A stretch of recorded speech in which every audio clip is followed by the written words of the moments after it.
ready to the countdown.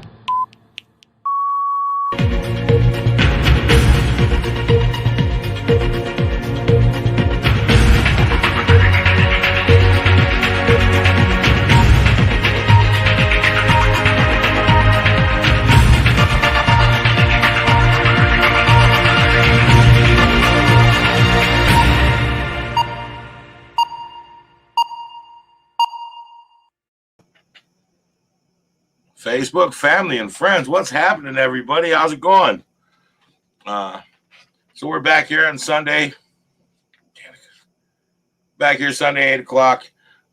Today's going to be a little bit different. We're back to a little bit of our old format. Instead of doing our one-on-one discussions and talking together, we'll be interviewing a gentleman, Shannon Ross, this evening. Listen, I can't even talk right now, you guys. It's been a trippy night, man. We spent some time at my mom's. So Sunday night is family night for us.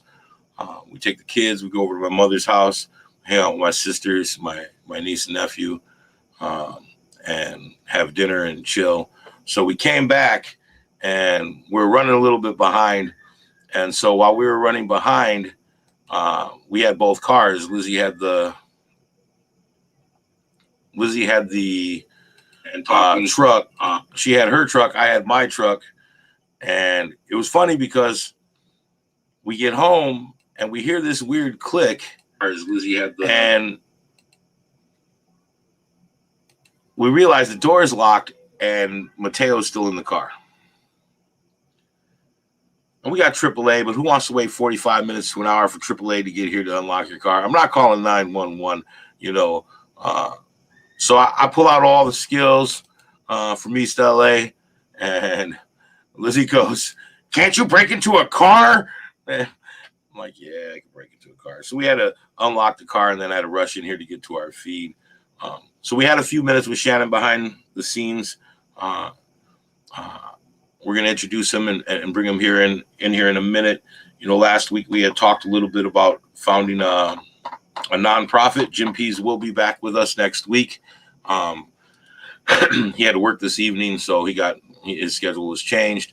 But we're going to continue our discussion about creating a nonprofit for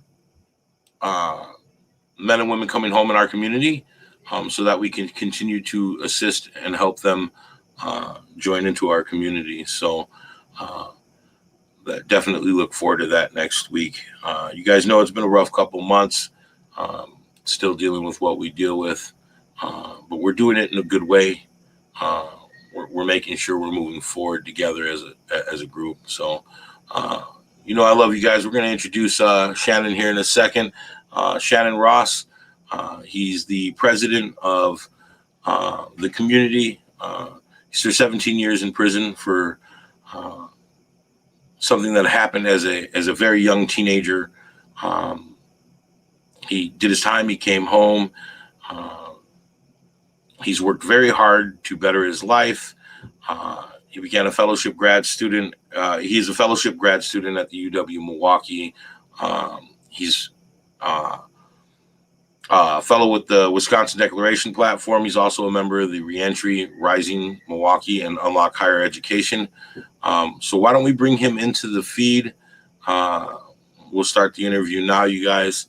Just remember, hit that follow, that share, and that like, and make sure when you hit that share, you're doing it on a public note. Shannon, how you doing tonight, brother? I'm fantastic. How you doing? Every day we wake up, we got to count as a blessing, right? I mean, it's always better than the alternative. And then, we enjoy the gift of waking up free, which is even better, right? It's always an amazing thing. Free people problems. I see. I like that hat, bro. Hey, so you can't see all the different hats I have. Right. All the way around the top. I got, as you can see where I'm originally from. So I have a lot of Dodger hats. You can see the Dodger gear in the background, champions. Just so you guys remember, Dodgers. Hey, I'll take it. The asterisk that says it was a short season. We're still in that. We're still the world champions. I'm also a Lakers fan, so. Oh, are you? Yeah. See, I'm a Laker, yes. Charger, Dodgers, Galaxy. It's home, man. That's where I grew up. Galaxy. But I get made fun of because I've been in Wisconsin for so long, and I'm a Cubby fan, right? So, my son was a Brewer fan. In fact, he made me buy a Brewer hat. I'll keep it forever. But I mean, it was like an embarrassing moment in life when I purchased a Brewer hat. But yeah, no, I'm a Cubby fan and a Dodger fan. But yeah, those Milwaukee Brewers, they're still good people. I go up there once, twice a year when the Dodgers come play, because nowhere else in the league do I think you can get a $4 seat, or it's a $9 seat at Miller Stadium, and you can get dollar dogs and dollar pops, right? And I don't drink. So I'll go to the stadium to watch the Dodgers play the Brewers, and it's like $9 a ticket. It's more to park my car than it is for the ticket. And then I can just bring like $20 and have all the hot dogs and soda I want while I'm there. Right? So we definitely have love for our Brewers. So let's get into a little bit about you, Shannon. Where do you come from? What's your background a little bit? Who are you? You have kids, you have a family. Yeah. So born and raised in Milwaukee, born in St. Mary's on the east side, grew up on the east side a little bit, and then moved to 47th and North, where I still currently am right now, because as a recently released struggling graduate student, I don't have a lot of money, so I'm just living at home still with my parents, which is fine. Same bedroom I pretty much grew up in. Went to all city schools, Lloyd, Wilbur Wright, MSL. It changed from Wilbur Wright to MSL. Went to Bayview for a little while, then graduated from Washington High School. Then I did 1 year at UW Milwaukee before I got locked up in 2003 at the age of 19, and just pretty much went through that experience and trying to fight to just be productive in there, which is interesting how that was like when I got my graduate degree. I got my bachelor's degree inside, and that is something that usually the schoolwork is the difficult part about that. But in doing it inside, I find routinely that the work of dealing with the DOC and the way they restrict things and make things so difficult was harder than the actual work that I had in the classes. So just going through that experience. I don't want to get too far off track. Can you explain what you mean by the distractions of the Department of Corrections? What kind of roadblocks are there? So we just had a 2-week show talking about the pros and cons of incarceration, what they've helped me with, what they didn't help me with. I didn't go to college during my time. So what kind of roadblocks were there to your education while you were in there? Yeah. And I want to start by saying that I take no pride at all in the fact that I got a bachelor's degree inside. Like, my people were there, they offered, they paid for it. I never really had any scholarship money. It's just something that I was very grateful and blessed to be able to take advantage of. We're not eligible for scholarship money while incarcerated. I think now you are. Yeah. The Pell Grant got just approved again for everybody across the entire country. It will go into effect in 3 years, but it could go into effect earlier because they can do that if they want to. So organizations are trying to push for that. I'm a part of one, the Unlock Higher Ed one you mentioned earlier that I'm involved in. They're trying to get that to go earlier. So yeah, it is back. Okay, so because I know when I was in, they had canceled it 95, 94.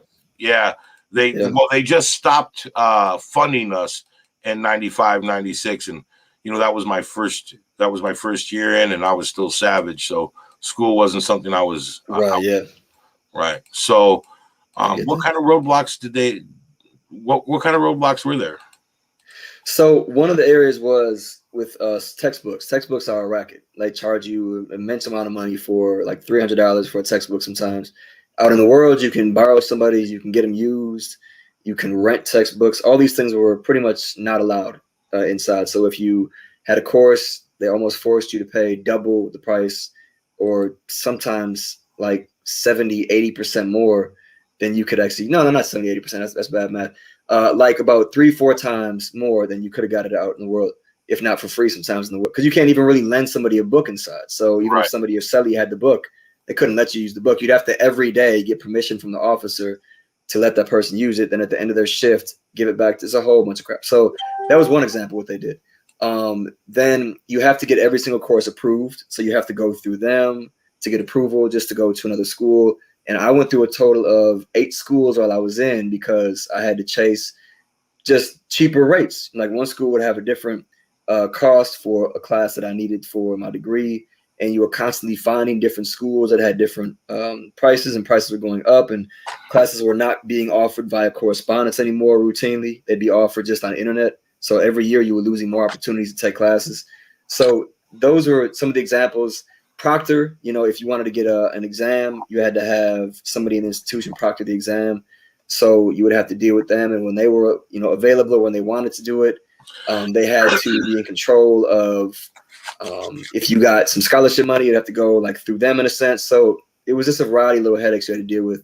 If I wanted to contact my advisor, I had to, go through them a lot of times. So it was just a lot of stuff like that. See, that's kind of confusing how that works, especially since I know now that there's tablets or like Palm tablets in the institution. Yeah.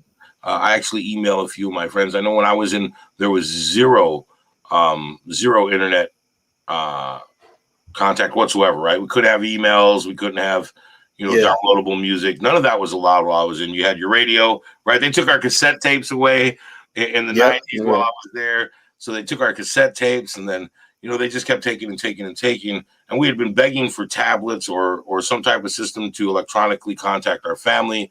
And the Department of Corrections just outright refused. They said that, any internet access to inmates would be banned. And, you'd hear the rumor of somebody in the law library getting contact onto the internet and then getting shipped off to Max and put back in the hole. And, so that it's surprising that the Department of Corrections doesn't allow you to attend over the internet. I mean, that I think, the Department of Corrections, after being a 20-year resident of them, right?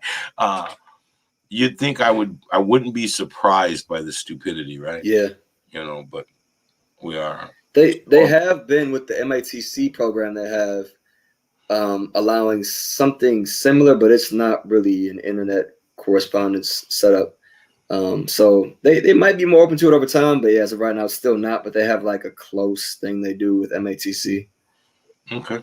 So you get your degree while you're still in? Yep. Yeah. Mm-hmm. Mm-hmm. And so where did you go from there? From there, I went to work release.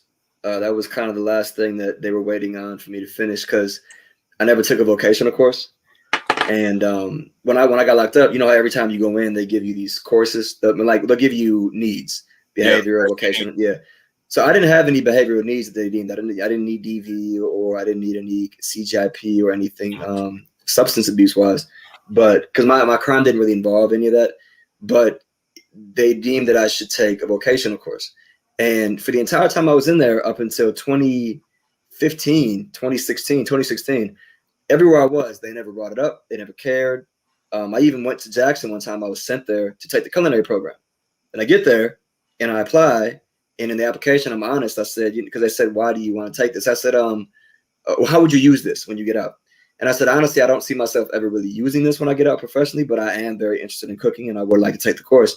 And the education director said basically that knocked me out because she was like, I appreciate your honesty, but we don't want to give it to people who aren't going to use it when they get out. I'm like, well, that applies for every vocational that pretty much is offered right now that I've encountered, so I guess I'll never take one. So I get to Oak Hill, they try to force me in the horticulture program. And I'm like 7 courses away from finishing my degree. And I'm like, why are you forcing me in a horticulture program I'm never going to use when I get out? I'm interested in it kind of because I'm interested in a lot of stuff, but I'm not going to use horticulture. Like, why are you? I have an actual degree I'm going to get that my people are paying for. Why would I waste time on that? And like, oh, we're probably going to not let you do. The horticulture teacher was saying, we're not going to let you take your courses. You're going to take this horticulture program. Like, this sounds as backwards and retarded as you can get. And so finally back and forth, I had to talk to him, the education director. She really wasn't going for it.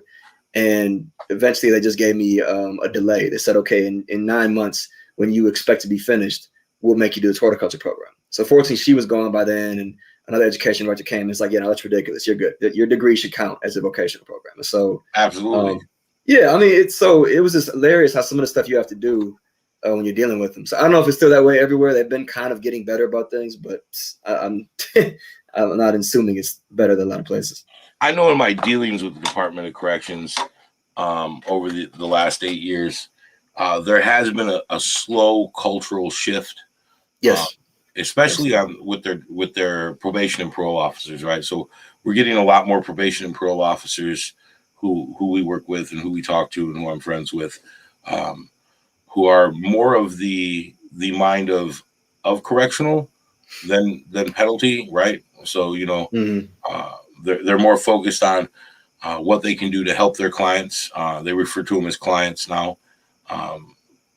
They people in our care, right? So hopefully that culture shifts to the institutions. I'm not holding my breath. I like to live, so I'm not gonna make any bets on that. Yeah, it's interesting because, like you said, it really has been overall. That's the one thing Evers has done. He hasn't been coward. He's been cowardly to letting people out. He hasn't been brave enough to really push forward some kind of reforms that he could do and changes on his own, because he really keeps playing this. The Republicans have to participate even in areas where he could do it himself. Right. But he has put in a much better DOC, I think. And when I say much better, I'm talking about just better because we've had really ridiculous administrations in the DOC for like over 2 decades. So the one we have now is definitely been open to more stuff in a while.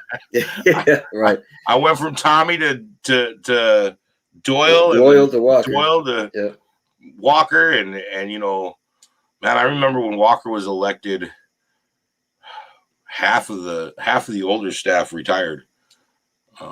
They walked out. Yeah, they were done. The guards. Yeah. It's like getting these young bucks in that just didn't really know how to do things, over the top, didn't have any chill about them. Yeah, absolutely. Yeah. No, I remembered, and then by that time I was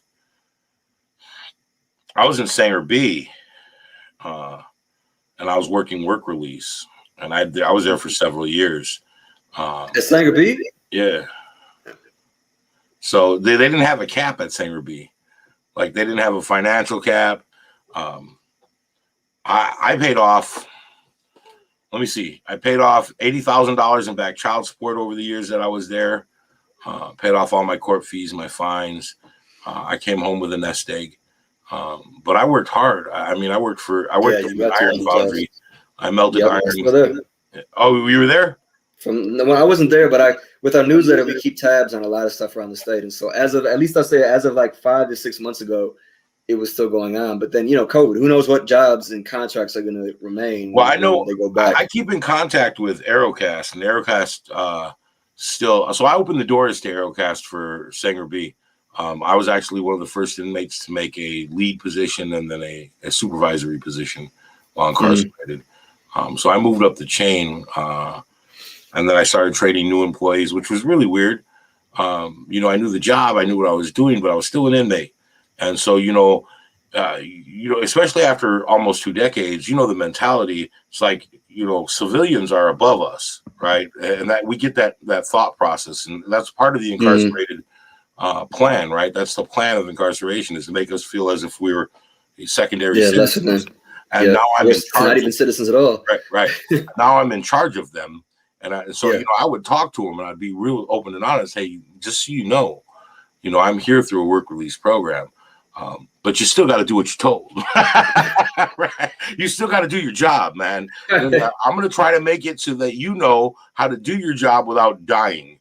So whatever I tell you, it's not because I'm a dick.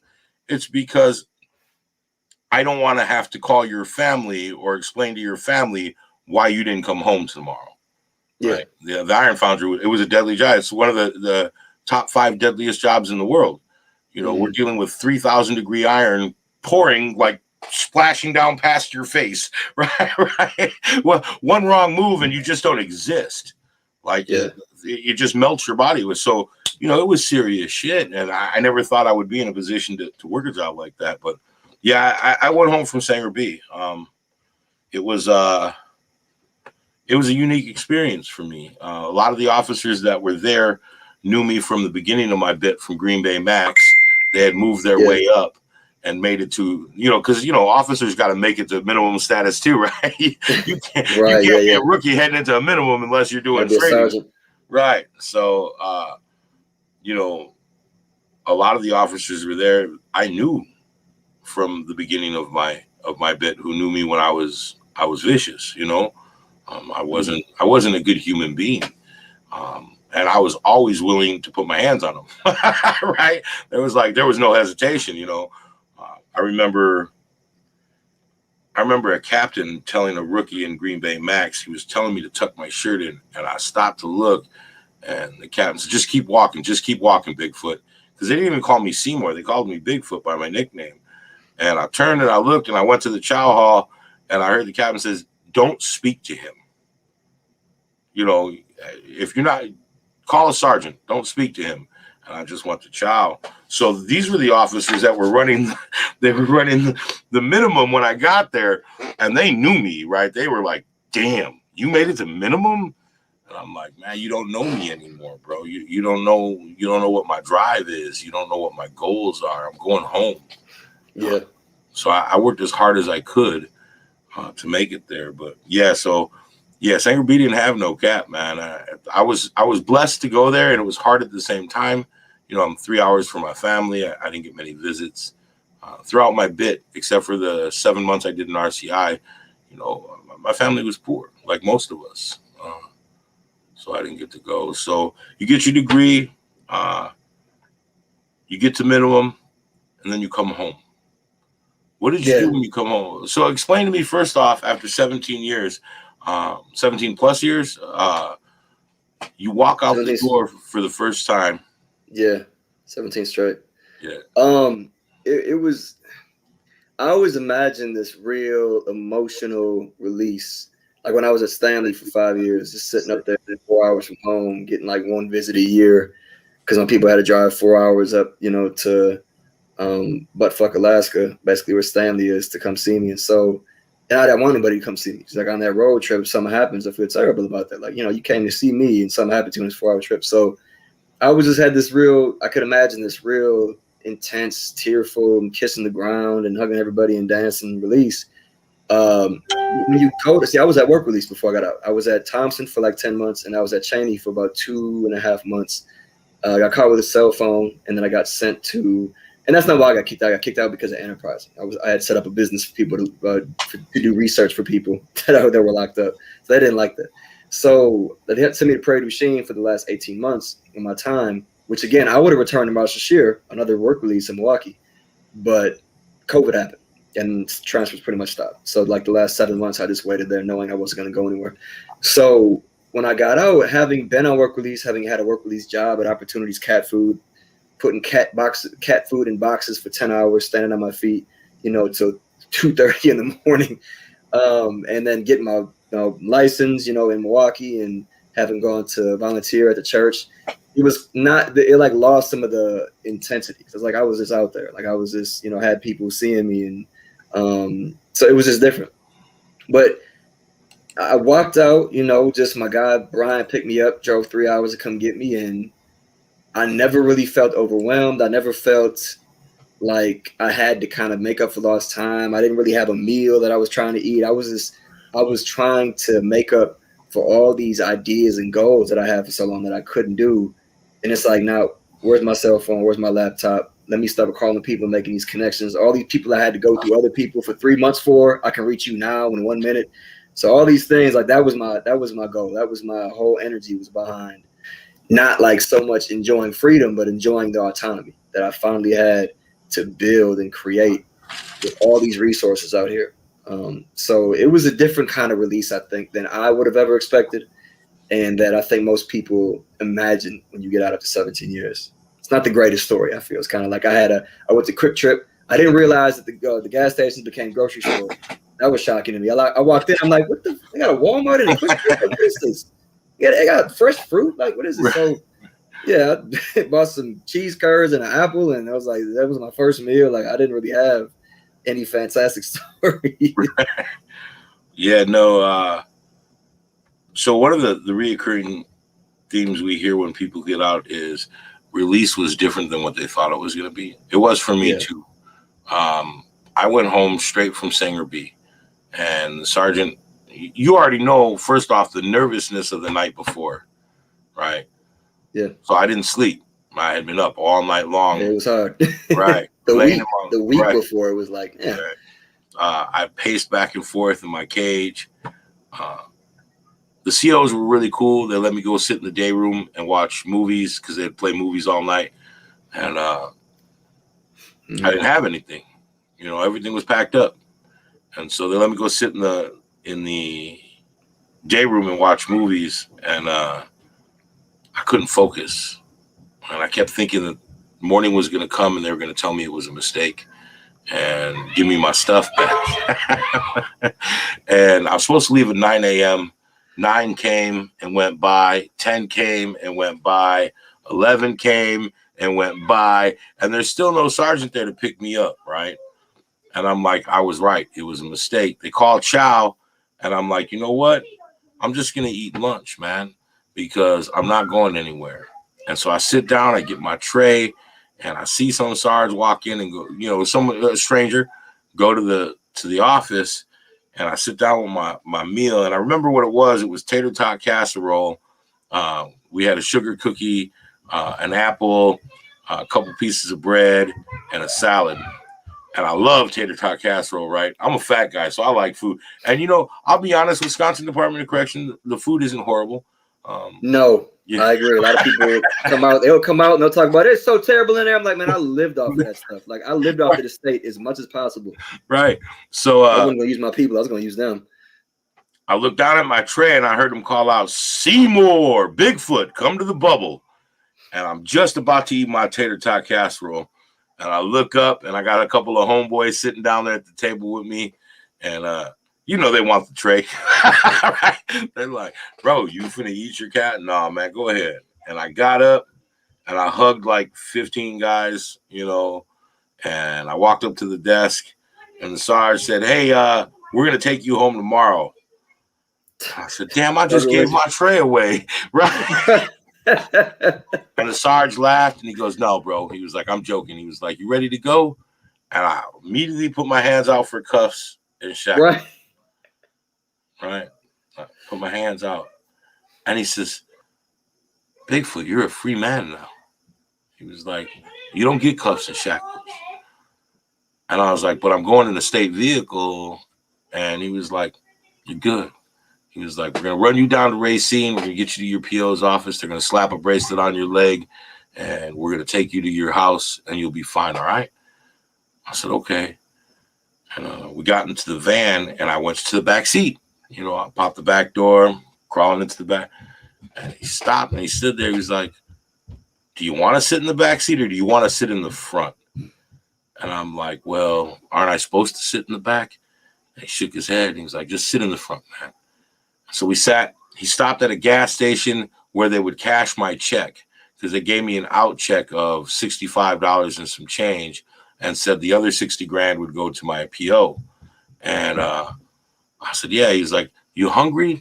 I was like, "I just gave up my lunch." Right? He was like, "You want McDonald's? You want Burger King? You want Wendy's? You want Taco Bell?" I've never had those choices. I hadn't had those choices since I was 19 years old. I'm 37. And I was like, "Wherever you want to go, Sarge."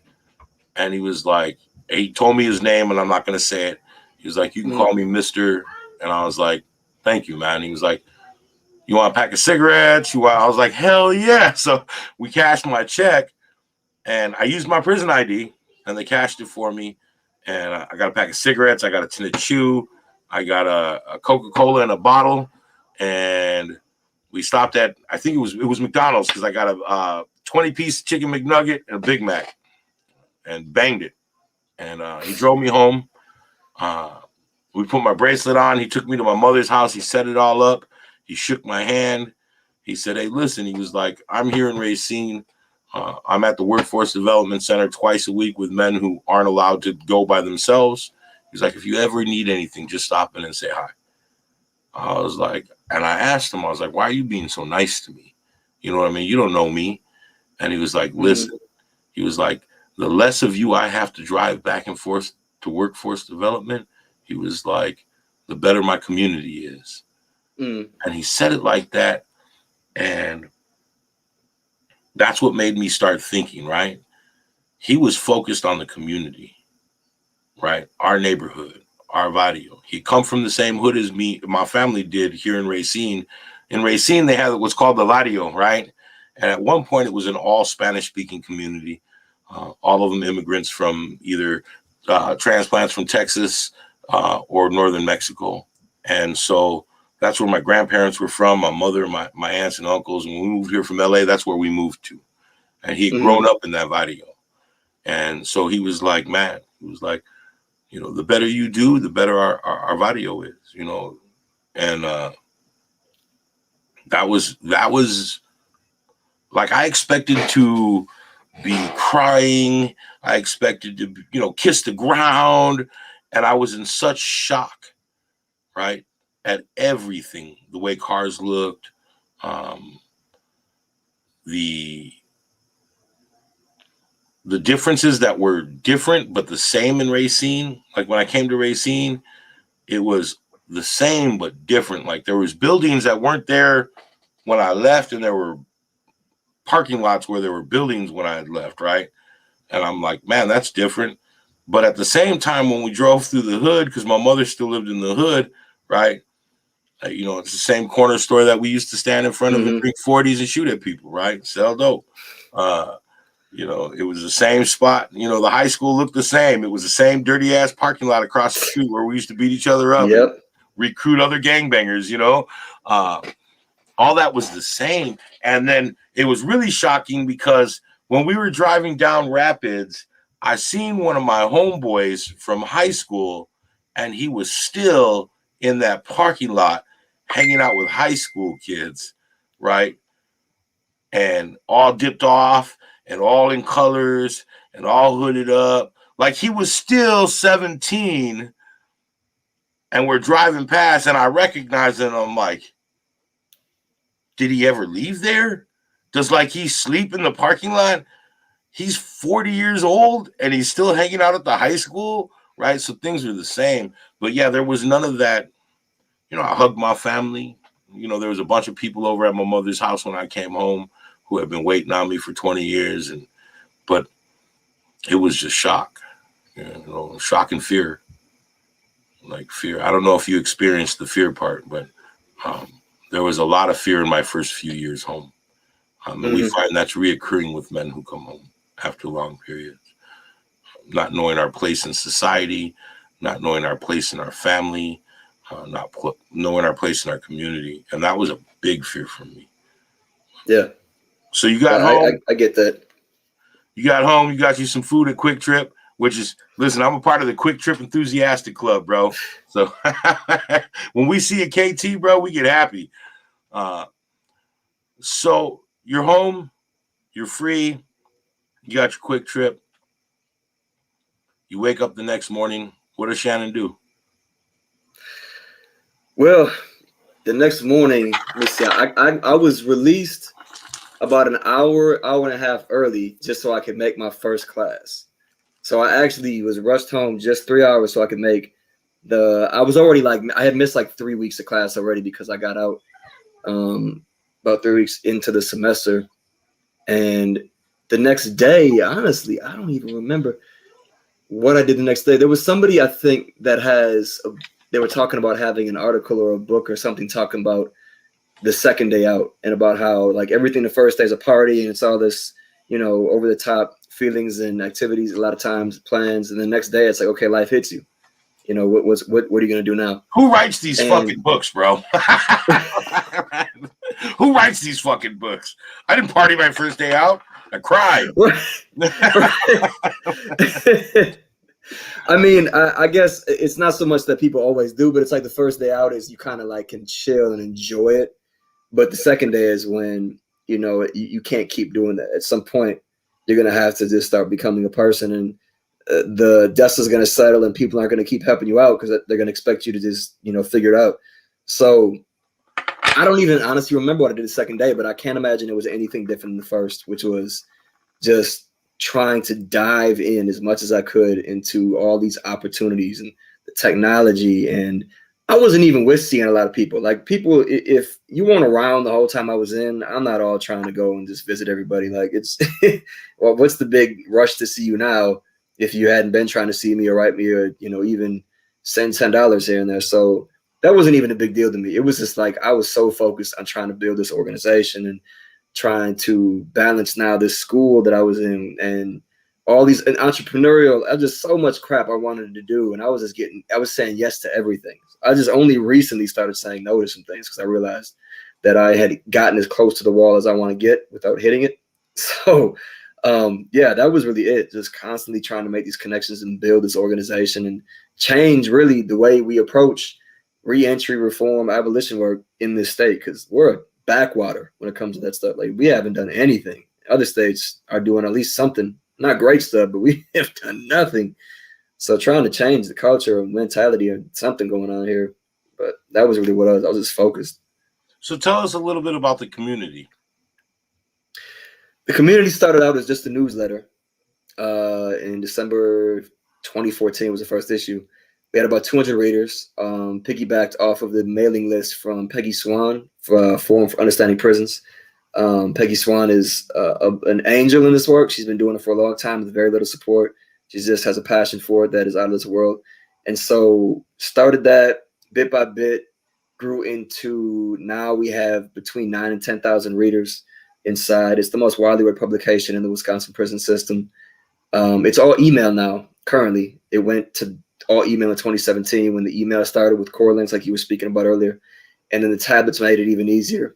But it still is difficult for people that don't have a tablet to read the email because I have to go on this kiosk inside. It's a really clunky system. Like you have to see how it's set up inside to read an email and compose an email. You get like 15 to 20 minutes. You can't save anything. You got to get it all done right there.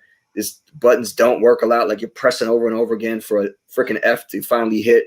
So we are trying to go back to a physical version, which is easier to read. It's more spaced out. We can have graphics. We can have more information, and everybody can have it and have a version that they can read whenever they want to at their convenience and even pass on to somebody else. So hopefully that works out. I have faith it will, but basically the whole goal of it is to provide as much information as we can to people inside to prepare them for not only success upon release, but for peace of mind while they're in. Like a lot of times, it's not even so much that you don't have support.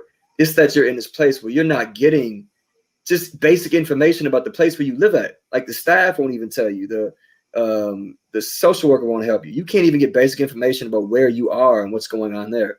So we have to tell you about something that's going on at the unit across the street from where you are. Like, you know, when I say across the street, I just mean like outside the rec yard, you go down the way. So just trying to inform people as much as possible to give them some closure and some peace of mind about what's going on in the prison system and where they live in their facility and with some policy change and what does it mean. And stimulus checks were a perfect example. Like that came about. The IRS and the DOC were not helpful at all. They weren't trying to give people answers. They were telling them they don't care. You're not eligible. And finally they accepted they were eligible. And so we just did a lot to try and help as much as we could. We didn't know what was going on, but we were like, we know that you're eligible and we know that there's a time limit. So let's try and get you filed as best we can. And working with IWOC and Wendy from WayJ. And so just getting people information, their loved ones. And so that was just one example of what we try to do is step in when there's an emergency as best we can. And then ongoing try to provide mental health information, personal development information, credit and business advice, entrepreneurship, things that you can do right now to make some money with writing or your artwork or where your loved ones can go for support groups out here for circles. We're starting right now on a customized career project where we can start getting people customized career info for things that they have an aptitude for, not just a job, but actually something they have an aptitude for that they're likely to keep when they get out and enjoy, and that they can do with the type of criminal record they have and with the bureaucratic and financial barriers that exist there. That's a lot of stuff. So having somebody know what it is they can start getting ready for that they can do and will maintain when they get out, that's huge. And we can start getting you information and literature and part-time mentors to get you 60, 70% prepared. So when you get out, we will also hopefully have some sponsorships and some partnerships with companies and industries we can hand you right off to them. So you're all ready to have something to hold on to when you get out. You're not trying to figure it out and like learn how to swim in a hurricane basically upon release, because you have a platform that's been built up already. Not just 6 months to the door, not just 12 months, these arbitrary numbers, but 10 years to. There's no restriction on when we're going to reach and help you. It's whenever you are sincere and think you're ready in your mind to start trying to train and get ready for this career that you want to have. That's when we'll start helping you. Simple as that. So that's just, again, all these avenues to start getting people at whatever they need to be as successful as possible upon release. That's basically what the newsletter was. And now we're transferring into the other portion of it, which is getting society as prepared as possible to fully and truly embrace people when they get out. Because it doesn't matter if you get out fully prepared if society's not going to give you the chance. If society's going to, have an allegation and believe it's true and try and get you locked up. And all these things that happen when you get out in Wisconsin specifically, we can start helping people have a better understanding of a person that has a criminal record is not a bad word. It's not somebody that you have to look at as unreliable, not somebody that you have to look at as less than a person, but they are equally a person. Like, our goal is to ultimately have you see me as somebody that can date your daughter. When you see me as somebody that can date your daughter, then you see me as a human being. Until then, I'm still somewhat lesser than. You might hire me. You might give me a ride. You might give me a handout. But you still don't really see me as a human being, as a trustable, reliable person, because you're not letting me into the most intimate parts of your life like you would somebody else who you do trust in that concept. So trying to, ask me about correcting the narrative. That's what it's called. Correct the Narrative campaign is what we're doing in a variety of ways to push the successes, the humanity, and the agency of people that have criminal records. The story. You go ahead. I'm talking too much. Go ahead. I'm sorry. I can. So what's funny, and a lot of people don't know this. Chris, I see your question. We're going to get to you in 1 second, sweetie. So a lot of people don't know about 1 in 40, 1 in 45 in that area. United States citizens are convicted felons. About 2.5–3% of our population have been incarcerated. We got over 2 million people in the institutions currently, and there's another 2.4% of our population or 2.5% of our population who are free felons, right? And we're in the communities, we're in the general population of the public, and so you're right. There is a huge stigma on us, and that is something that we're looking to develop and change. That's one of the purposes and the reasons of our community, our responsibility, right? So the concept of our show came about. I like that, by the way, a lot. Oh, do you? Thank you. I was talking to my brother Dante Cottingham, and he's serving a life sentence in the state of Wisconsin for a crime he committed as a teenager. Yep. And he was underage. He was waived into adult court. He was given life. While he started a podcast. And that's how I met my producer, Julie, who is now family to me.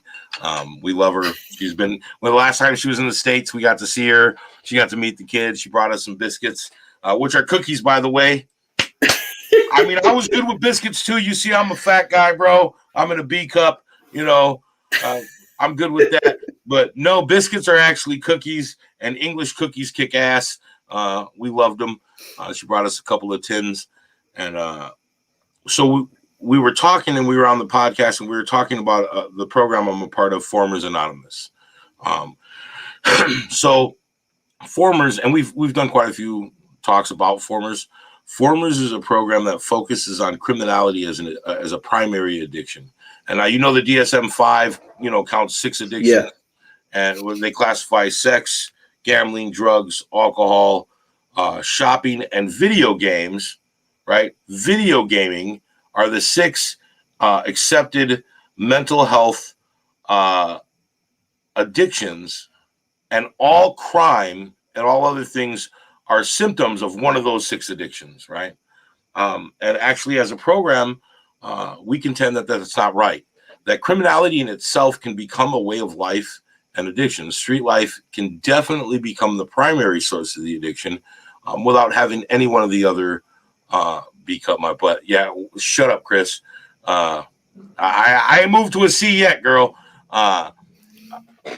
We contend that criminality in itself. Yeah. And you see, Julie has to post it on the front, put it on a banner so everybody can see that Chris doesn't believe I'm in a B cup. She thinks I'm in a C, right?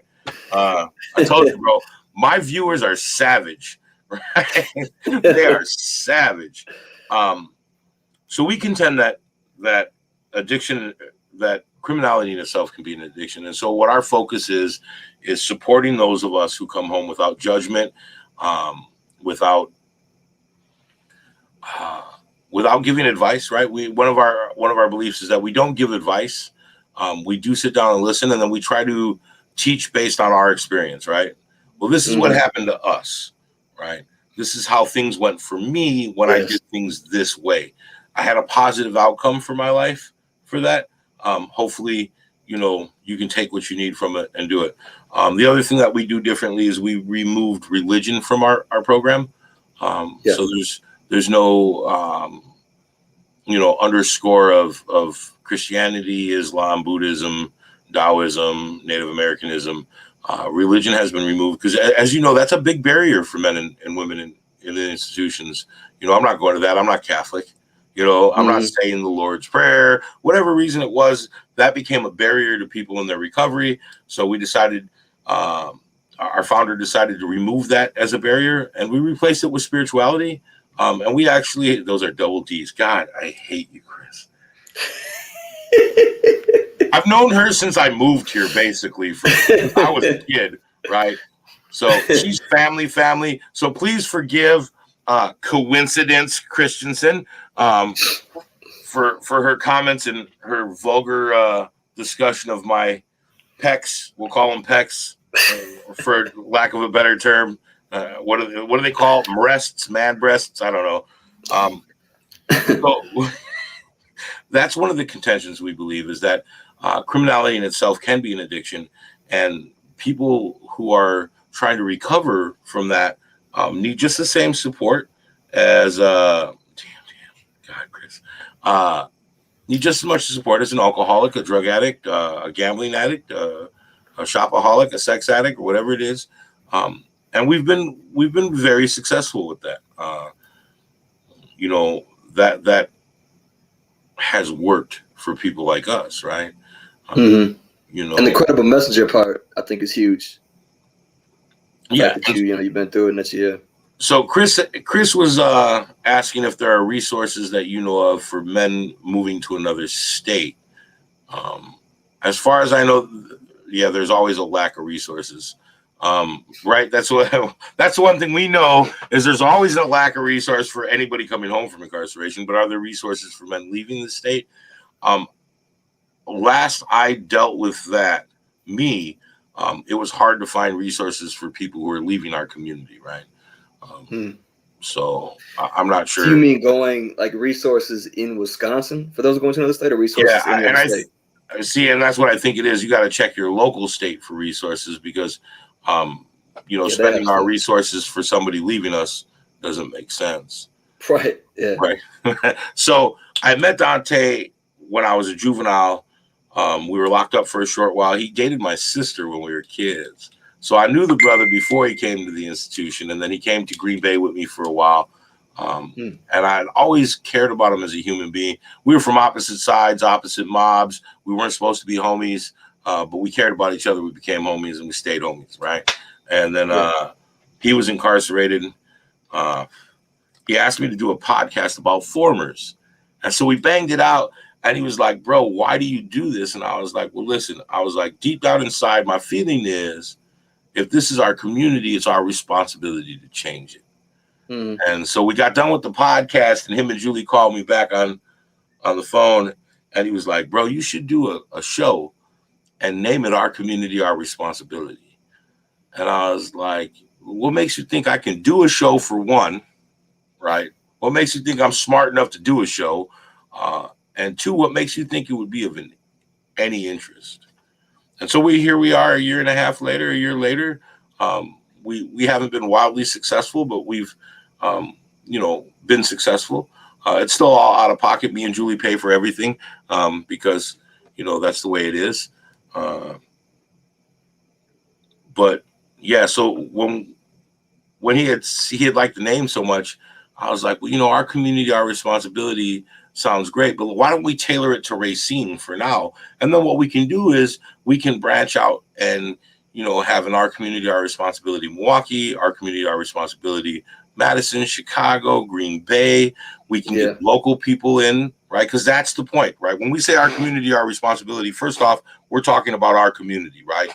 And when we say that, we're talking about people of low income who are normally of color, who have been incarcerated, predominantly more than people who don't have money, right? Jack, at least the brows are on fleek tonight. Man, you guys killing me. Y'all leave my eyebrows alone, everybody. You know what, Dog? So Dog's my homie. I've known Dog since Green Bay Max. He came home after 30 years.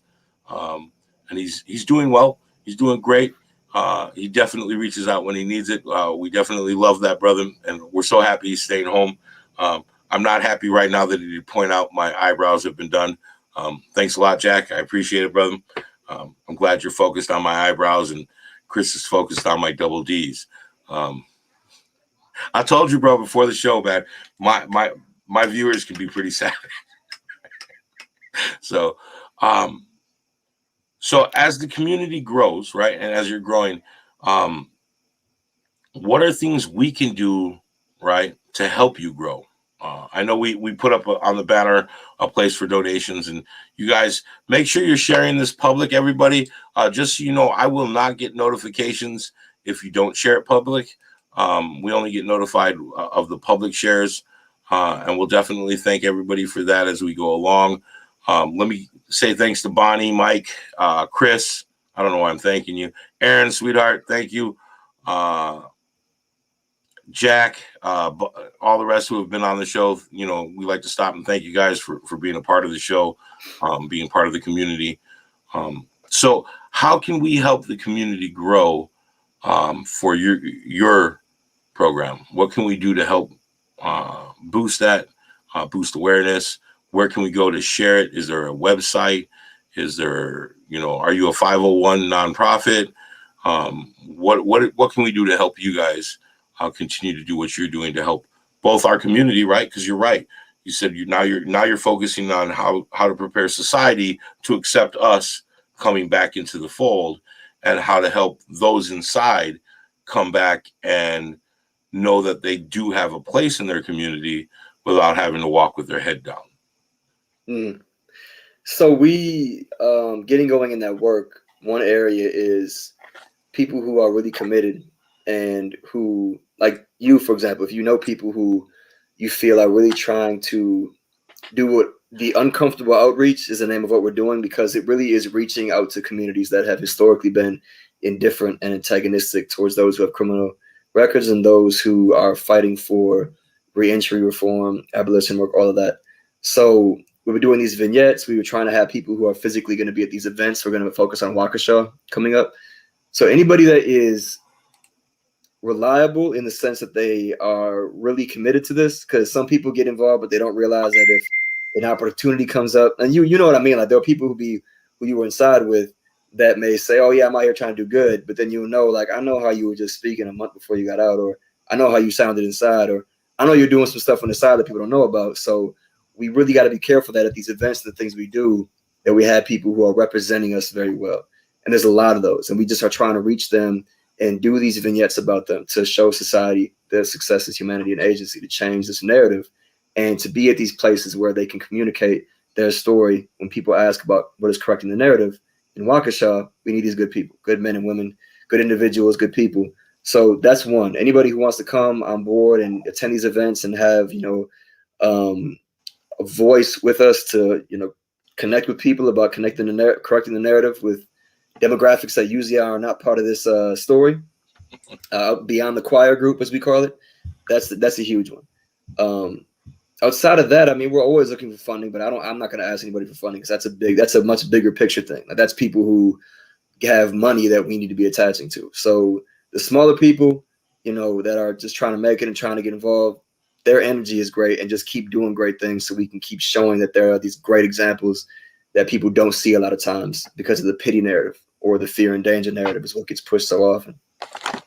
And you find that no, I agree with you, right? First off, one of the hardest things for me, I worked with a man out of RVM, who I consider a very close friend, and he's family to me. He had talked to me about moving up my station by moving up my company, right? And he started introducing me to the people who now you're talking about, right? And it was funny because I'm not gonna mention any names, but there's a lady. I've been friends with her for 6 years now, and until 2 years ago, she didn't know I was a felon. Right? She never knew. And we're sitting down at breakfast, and I was talking to a gentleman at the next table who I'd known when I was in, and we were talking about his struggles since he's been out, how he's been doing. Did he need any resources? And then I hugged him, and he was like, "Bro, it's so much different than when we were in." And I was like, "That's because that's not who we are." And I sat back down, and she said, "Monty, you were in prison?" I was like, "Yeah." She was like, "For how long?" And so I sat down and I told her the story. I told her the situation. I told her how long.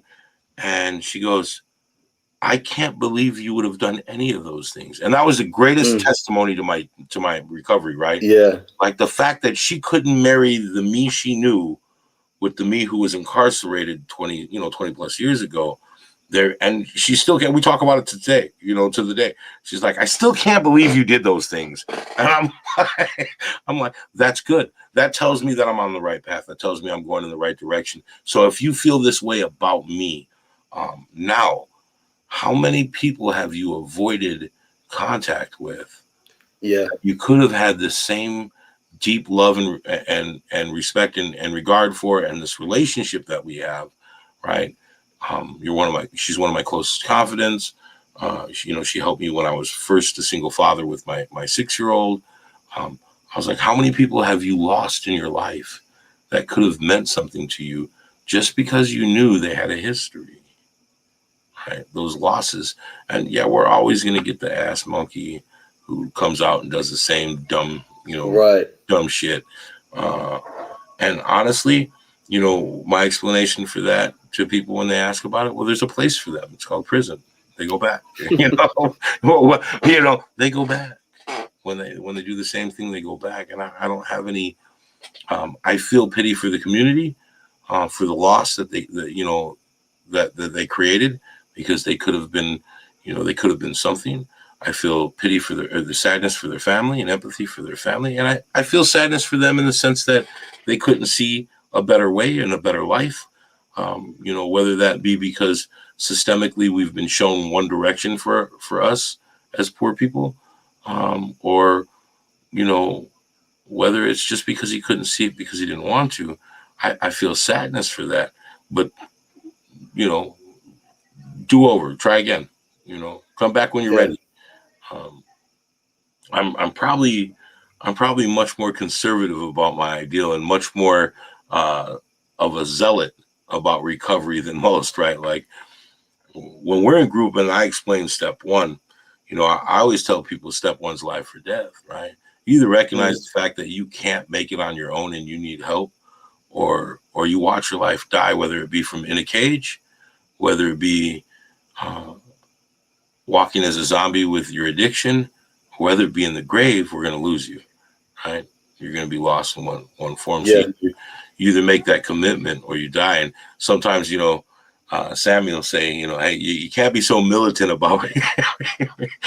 You're working with addicts, right? You're dealing with addicts, and you are one yourself. And I'm like, no, I get it, bro. But recognizing that we can't do it on our own, so I get made fun of for that sometimes. But, it's the truth. I get it. What you're doing now, and those statistics I told you before we went on camera, those are frightening, right? Like you're in your first 6 months. How many people don't make it in their first 6 months? Over half of us. Over half of us go back in our first 6 months free. The first 90 days. The first 90 days, we're right back in, right? And it doesn't start lowering until you hit that 5-year mark. Some learn from their mistakes. Some people become institutionalized. Linda, so absolutely, but it depends on what you're thinking of when you say institutionalized. I was institutionalized. I came home. I suffered from the PTSD that people who serve 10 years or longer are mostly affected by, although some people who serve shorter times are affected by PTSD in the same way. But being institutionalized doesn't mean we didn't learn from our mistakes all the time, right? Like, I was afraid of the public. I was afraid of being known as a felon, right? I wanted to cover that up. I wanted to hide that. I didn't want people to talk about it. I had problems adjusting. I had problems getting used to freedom. I had problems getting used to making choices. All these are symptoms of Institutionalization. There you go, brother. Thank you for the ding ding dong. You know, I don't. Until recently, I used to tell people my best day in prison has never compared to my worst day free. Right? I don't think. I don't think people understand what that means. So yeah, I get it. Being institutionalized doesn't always mean you want to go back. A lot of people live off of their old life and then use the term of being institutionalized as an excuse for not really having the focus to make it. Let's put it that way, right? Because I don't want to say the drive. I don't want to say any of that. Some people don't have the means or the focus or the ability or the tools. But I think that's what we're here for now, right? Right. We're trying to offer those tools to those people who are looking for a better way, a better life, especially like in the recovery field. It's funny, people will relapse and think that they're starting over, right? But they become so, when they relapse, they become so focused on the fact that they relapse that they forget that however long they had in recovery prior to that relapse is still there, right? Everything they learned for those days, weeks, months, or years in their recovery, and then, they get to this point and they fall, right? They think they start back here, right? Because they're, they relapse, but you still have all the wisdom and knowledge and abilities that you garnered during those times that you were in recovery to lean on and to draw from, right? And I think that's, one of the greatest focuses in recovery. I think we lose that in some of the traditional 12-step programs, right? They're like, oh my God, you had a drink, start over, and it's like, well, hold up. Okay, yeah, he had a drink, but that doesn't discount all the stuff that he's gained from that. That's one of another focus, and I think this is something you probably identify with. Me and Sammy talk about it a lot. We don't identify ourselves as a disease. As formers, the name itself is purposely deceptive, right? I'm not a former gang member. I'm not a former felon, right? We use it as an adjective. We use it as I'm forming something, right? So for me, being a former means I'm forming my path out of my past. Right? Has nothing to do with my past in itself. It doesn't mean I'm a former this or a former that or a former addict or a former alcoholic. I'm truly trying to form my future from the ashes and the pain that I left behind. And so it gets to a point, especially in recovery, when do we stop identifying ourselves in our past, right? And you talked about this earlier when we were off camera. So my analogy is kind of crude. So I went to bed until I was 11. All right. And fun fact for Facebook, Monty went to bed till he was 11. So I'm 45 years old. We're going into a meeting. Hi, my name's Monty. I'm a bedwetter. The last relapse I had was 34 years ago when I was 11. At what point do we stop identifying ourselves as bedwetters and start identifying ourselves as fathers, sons, husbands, good citizens, nephews, neighbors, employees, employers? I own a moving company. I have partners. We definitely are willing to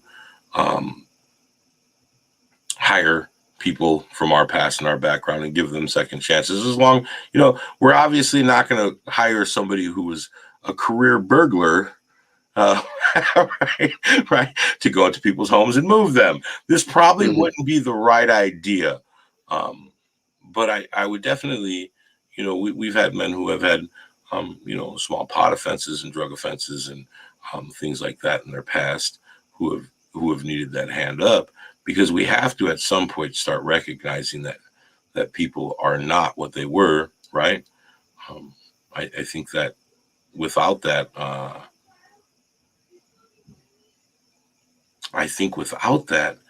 we have no standing to move forward as a society, right? So that's kind of our belief system, and that's kind of how I push our community, our responsibility, right? We live in these neighborhoods.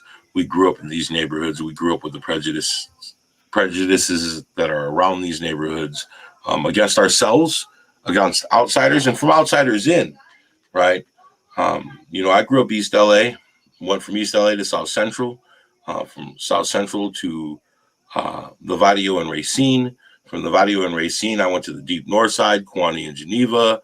From there, I went to Milwaukee, 7th and Arthur, 6th and Beecher, 7th and Lincoln. From there, I went to 27th and Keefe, right? right. My community is one that we understand as, as being different, right? Our community is different. And so we definitely want to support you guys as best as we can. Now, Julie wanted to know if there was a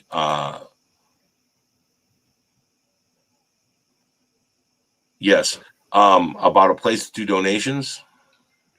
Yeah, on the site, if anybody wants to donate, we accept PayPal, Cash App, Venmo. And the site is thecommunity.com? Thecommunitynow.us. Thecommunitynow.us and money orders. Yeah. All right. And so we have a little thing here. We accept donations via PayPal, Cash App, the Community Now, Venmo, or checks and money orders. You can send them to the Community Box 100392, Milwaukee, Wisconsin. Keep moving forward. All right, Shannon. Hey, listen, man. We're going to go ahead and let you get off the air here. We're going to do our wrap up and spend a little bit of time. Bro, listen, hit me up. We'd love to have you back. We want to hear more. We definitely want to continue to talk as you move forward in your recovery, right? So hearing more of your story as you're home would be great for us. So thanks for being a part of the show, man. And we really appreciate it, brother. Yeah, 100%. I appreciate you having me. And in alternative to donating, if you want to buy any Free People Problems hats or masks or t-shirts, I definitely or want hoodies, one, bro. We got all that on there. Hey, hit me the link to buy one in the show, or buy one in my inbox, and I'll wear one on my next show. Okay. Just so you know, yeah. Hey, I'm always down with good hats, man. I dig the way it's set up. Who designed it? Me and one of our staff. Is basically, it's funny because it's set up so that there's like, I don't even know. Let me see something that's funny. I've never once somebody asked me to explain, but if you see the letters are backwards for problems, because the problems aren't really real. That's why. And the P for problems is backwards also because they're not really real. And the lettering for people and problems, for free and people are open because your mind is more open, and then problems are closed because you're seeing them like problems because your mind is closed. They're not really problems. So yeah, it was just a group design. All right, man. Well, we appreciate it, brother. Nothing but love and respect. We'll go ahead and I'll have Julie get that link up to where people can order those hats from. We definitely love merch. Marisol, she says she's buying one. I'll go ahead and commit to buying one for me as well. Thank you. We appreciate you being on the show. You have a great night, brother. You too. I appreciate it very much. Thank you, Julie, too, behind the scenes. Yeah, Julie behind the scenes is always on point. So Facebook, family, and friends, thank you for participating. We love you guys. I was glad. So that was the first time I met Shannon. We talked a few minutes behind the scenes in the green room, and then we spoke a few days ago. Definitely let's get as much support we can get out there to the community now. Let's go ahead and try to make sure we're hitting their Facebook side and hitting as many follows, likes, and shares as we can. That's really important. I don't think a lot of people know. We joke about it, talk about it all the time. The importance of sharing a Facebook page or a YouTube page or a website can be the difference between night and day, right? And if we're going to really support people who are trying to support our community and work in the field of recovery and help us grow as a community, we should be jumping at helping them by sharing those feeds, by sharing those posts, by hitting the follow button. That can take them into syndication, that can take them into partnership with Facebook, that can take them into partnership with YouTube, whatever venue that they're using.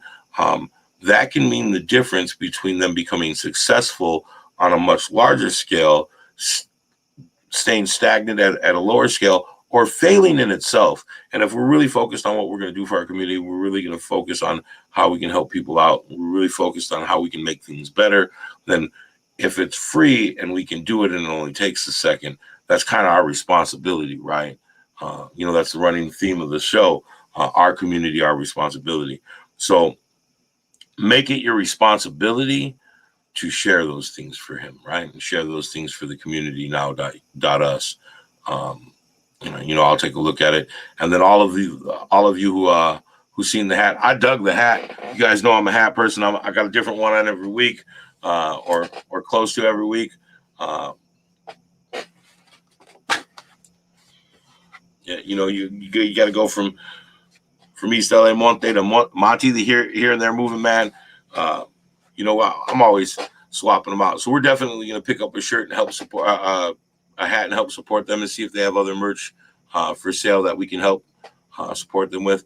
Just so you guys know, I haven't forgot about the merch. Merch is coming. We got some hats being developed. We're doing the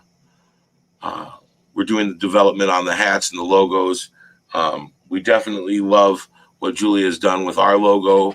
For those of you who don't know what this here, Julie, I love you. Can you get the banner on the bottom off so that we can get the medicine wheel on, or get the medicine wheel up for us? There you go.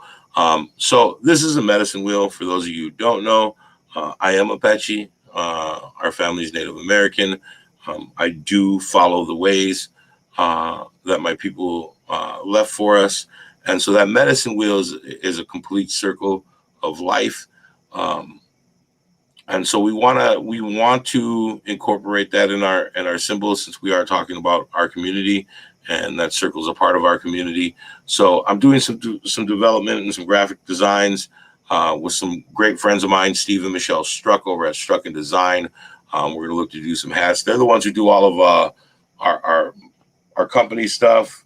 They do the here and there moving hats, shirts. We got winter hats, shirts, sweaters, hoodies. So we are looking to do that for O.C.OR. And just, all the money that we do get through that will go to development of the show. As you can see, my broadcast room is really just my office, which is a disaster. We're building it as we go. It'll definitely get better.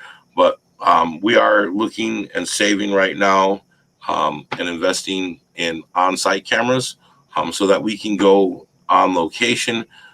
We are going to do some on-location work here coming up this summer. We got some businesses that we're going to spotlight that focus on our community, in our community, right? So then again, there we go again, you guys. We talked about this before. Aaron Smith, thank you. You got a little girl. So we need to continue to focus on small businesses in our community, right? That's the lifeblood of our community. When we support those smaller businesses that are in our neighborhoods, we're supporting financial freedom for our neighborhoods. That is so important, right? And you guys know I don't do politics. I definitely won't discuss them. I don't care if you're Democrat, you're a Republican, you're an independent. It doesn't matter to me what you are or what you believe. All of us can agree that financial independence for those of us in our community is life. Being able to employ our own, build our community, build our city, build our neighborhood, build our homes, make things nicer for ourselves. This builds pride in our community. When we build pride in our community, we're less likely to destroy our community. So all of these are the things that we need to do to make our shit better, right? Fuck the bullshit. That's what we need to do to make our neighborhoods better. And I I can't stress enough how important that is. So let's go ahead and keep that focus. Is that me? I'm getting a call on Facebook, right? Like Sammy doesn't know. Hey, Sammy, what's going on? You're live. Oh, I didn't realize you were live. Oh, you know why you didn't realize I was live? Because you're not watching, you're not following, and you're not just sharing, and you're not subscribing or sharing. Actually, I'm setting up Farmers Anonymous website right now, fool, which is why I was calling you. Oh, so Sammy Rangel calls in on O.C.OR. Look, Julie's on it, bro. The producer already got you up on the banner. Sammy Rangel calls in on O.C.OR. All right, I'm getting ready to wrap up here. Sammy's actually calling in about some work on Formers. We'll talk to him soon. We're gonna actually be having him back on the show. What's that, bro? Want me to hang up? Yeah, I'll talk to you later, brother. We're gonna be having Sammy back on the show. There's some big changes. Remember SammyRangel.com. Go to Sammy Rangel's page. He is now doing life coaching. Actually, we sat down this afternoon, and as much as I love him as a friend, his advice as a life coach is amazing. I'm definitely grateful for that advice and grateful for that help that he gives when I need it. I definitely don't think that I know anyone else more in tune with me as a human being and as a friend. So go ahead and support that. Hit that SammyRangel.com. You can also go to his YouTube page. Let me get the actual name of his YouTube page for you guys. Because I'm not sure if that's the same.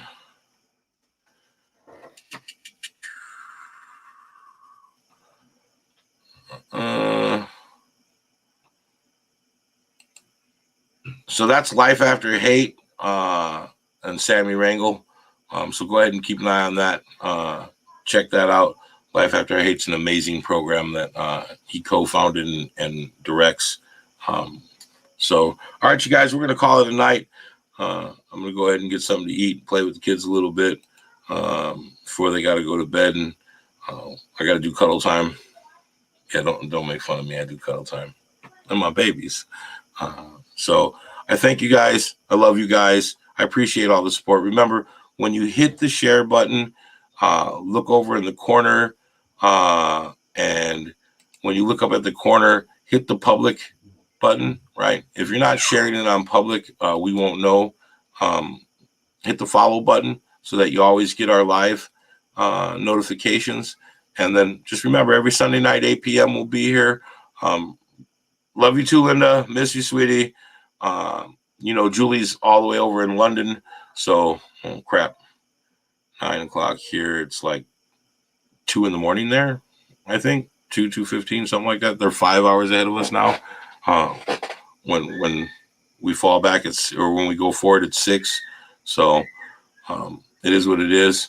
You guys have a wonderful night. I love you guys. Thank you for participating in this little experiment we call Our Community, Our Responsibility. Next week, I'm not sure if we'll be talking to Jim or Sammy. It'll be one of the two. I'll put some feelers out there and let you guys know soon so that you'll know who will be on next week. So thank you guys. We love you guys. Good night.